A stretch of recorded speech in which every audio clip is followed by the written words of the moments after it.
Go. Good morning, everyone. This is Ricky Dollison. We're here again on Big Mom's Porch. I have a guest this week, Mr.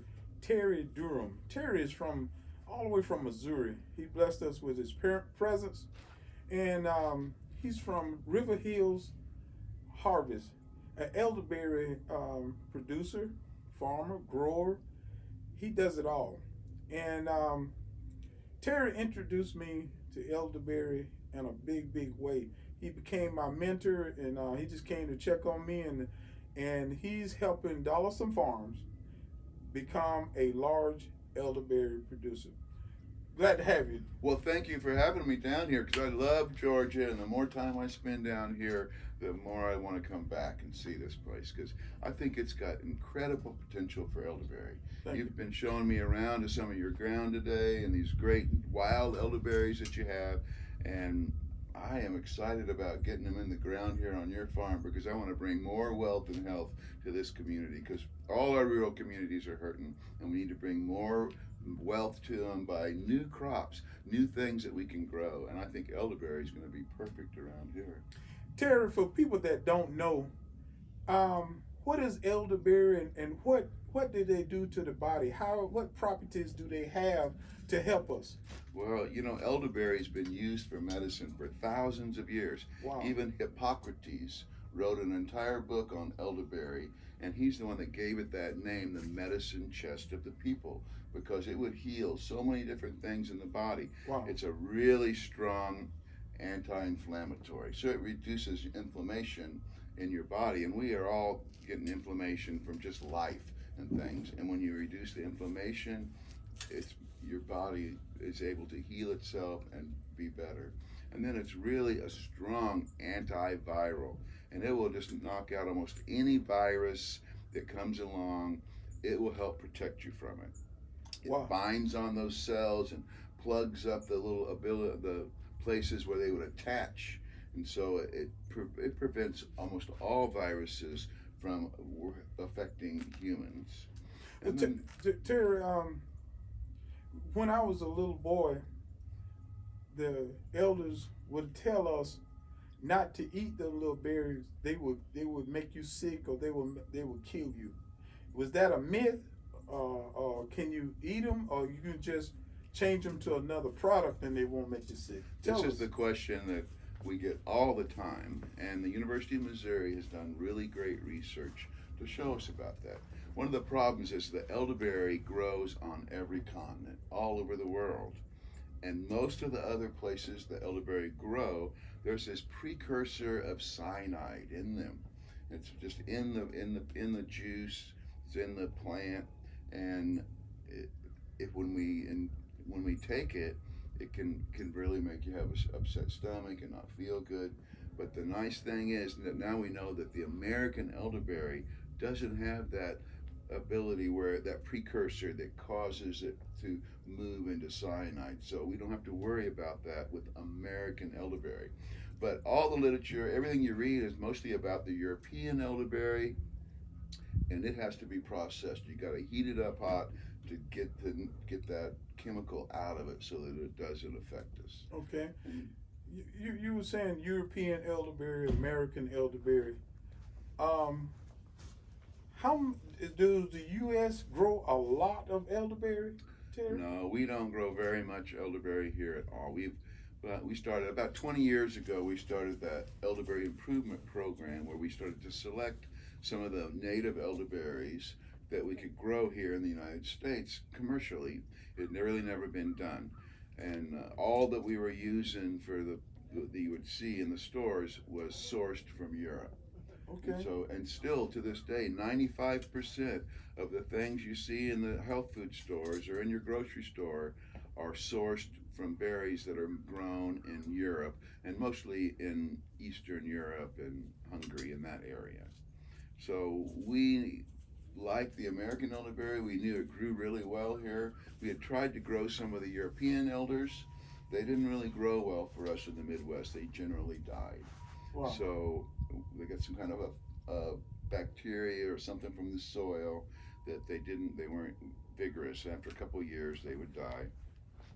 And so then we started to promote the elderberries and select for ones that would grow here and develop systems where we could easily produce them. You know, you have to be able to harvest them and process them.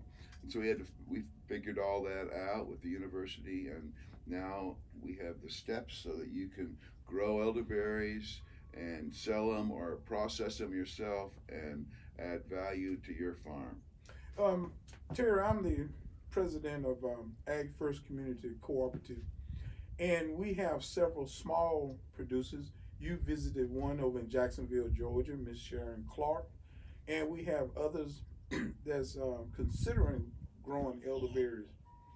Is there a market in Georgia and the United States for small people like me? That's the great thing about elderberry because you can build your own little markets. Every community has a need for elderberries. You can sell a lot of elderberries just to all your neighbors around here locally. And if you have a small operation of an acre or 3 acres, you can sell a lot of those just as bags of cleaned elderberries ready to make a pie with, or some jelly, or maybe some wine. And there's that traditional uses for elderberries where people have been making those products. And you can't buy them anywhere except from farmers or go pick them themselves. And so it's really easy to add more value to them, to make some new products out of them, or you can just sell them to us. You know, there are a lot of people that are beginning to buy berries. We buy almost all the berries we can find. I've never turned down buying any berries so far, but so there's a big demand for them. It's growing faster than what we're growing farmers, even though we're working hard to build more farms to grow the elderberries. We figure we need about 22,000 acres in the United States to just to begin to take care of our own needs. So, Right now, there's maybe 2,000 acres. so Terry, to get started, um, you could help us with literature. Do you have online training, Terry? I do have an online class. We just put it on a few months ago. I Wow. worked a year and a half trying to get all the information I could in there to get you prepared to be successful growing elderberries, because mistakes are costly and it's important to do your homework, learn all about it. And if you want to just get started, if you go to our website at riverhillsharvest.com, you can download a free grower's guide. It's about 14 pages, talks all about how to grow elderberries and history of elderberries. It's a nice beginning.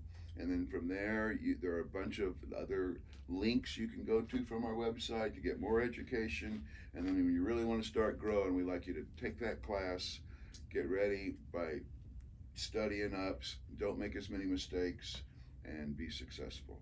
So one mistake is trying not to invest in what we need. Like I just went out there with you, or you went out there with me. We've identified a lot of elderberry on my farm. Now, if I go out and do all that clipping, because of not having the knowledge, I could lose my whole crop. You've got to have some knowledge, would you say? You have to be a little careful collecting wild ones because we've seen some problems with virus in them in some of the wild ones. We know there's lots of viruses in elderberry because that's what makes it so antiviral. It has a little bit of natural virus in it, so it makes a lot of these antioxidants that are antiviral in it. Okay. But there are some viruses that can be in there that are not good for the plant, and that will slowly kill it after a few years. And so we want to be careful and not spread that. So we try to encourage people to mostly, if you're going to plant an orchard, you want to use the best stock you can. Okay. That's Okay. disease free. It's been tested. The cultivars and selections that are out there now, we know how they act. Some are indeterminate, some are determinate. So there's a lot of different characteristics. Some are better for flowers, some are better for fruit. Right. And I'll tell you, ladies and gentlemen, one reason that drew me to Terry, most farmers or most people, when they get products, they're careful about sharing certain information. Terry has, Dollison Farms is now a distributor for River Hills Harvest. And Terry, how many products do you think we have?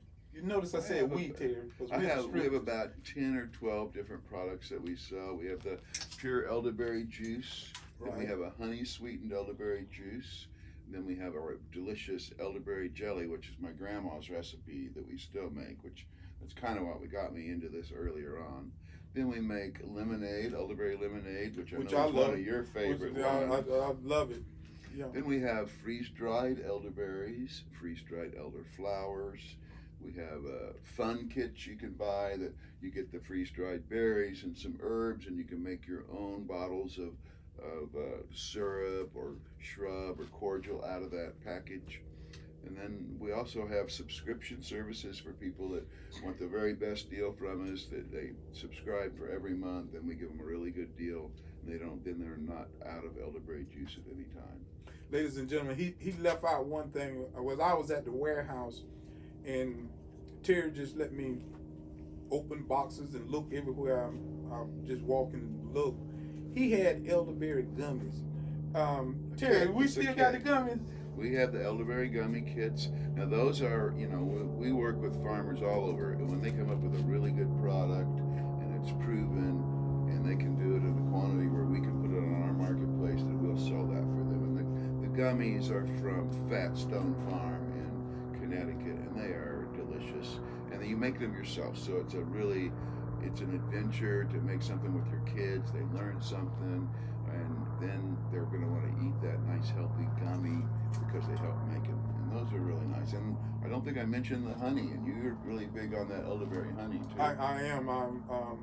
You shared that with me, and for the last I came to Missouri last year, and I shipped some back.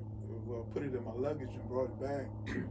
I've been taking that, and I've been healthy, and I do wear my mask, but thank God that in my business I do have to travel, and I've been good.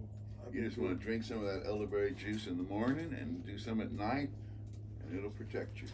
From all kinds of viruses. That's right. This is as they say, this is the shot. If you buy a certain amount, he give you a little shot glass, or you can buy your little River Hill Harvest shot glass offline. And if you take a shot of this every morning, I know you'll benefit from it. I'm a living witness. I've been benefiting from that. There's 173 health promoting chemicals in elderberry juice. Wow. It's pretty amazing. The university just made a great list. They published that showing all the different things that are in there. It'll help protect us from so many things, as well as being filled with vitamins and minerals. It is an incredible, super nutrient dense food. Thank you. Terry, I appreciate you coming and teaching me, and Ms. Clark. We thank you. And it's been a blessing to have you here on Big Mom's Porch. Well, I just love being here, and your farm is so beautiful. I'm excited about starting to work down here, and we're going to bring these Georgia elderberry growers together so that we can have a pod down here, and we can share some resources and knowledge, and build an area that's got a little bit of the infrastructure in it, so you can become a major elderberry producer right down here in southern Georgia, where I think they're going to grow 12 feet tall, and you're going to get the highest productions we've seen anywhere in the country. Ladies and gentlemen, most times you don't get a chance to see the buyer. Mr. Terry, he's here, and I know he buys a lot. He's been touring and dealing with some of his people down in the state of Florida. I've met some of the people in Missouri. So, and they had quoted me a price on last year that made me feel good, and I'm excited, and we're looking forward to our 22 crop year. And we thank Mr. Terry for coming and being part of Big Mom's Porch. Thank you. It was a pleasure to be here. Keep growing.